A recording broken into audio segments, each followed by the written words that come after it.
Keď som ju uvidela v dverách, potešila som sa. Úsmev na tvári.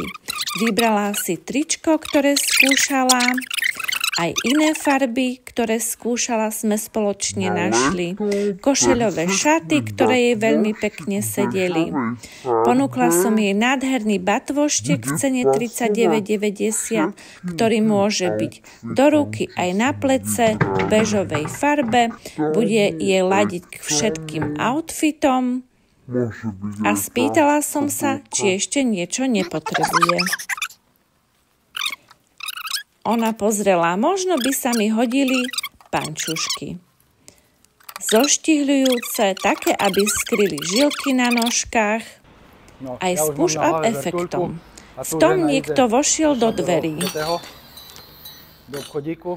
A ja Dobrý deň, vitajte. Tu máme tú ženu našu. No, tu mi zvonila, že... Ako máte peknú šiltovku. Hej, to som sebe kúpil, že by som rýchlo fofri, že by som dával tu do predajní, bo žena volala, že treba zaplatiť. No manželka si vybrala 2 trička, jedné košeľové šaty a ešte jedno biele tričko, 2 pančušky.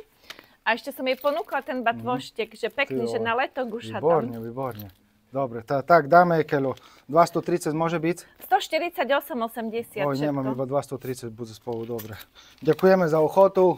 No, ber kabelku a prídeme aj na budúce. Dovidenia.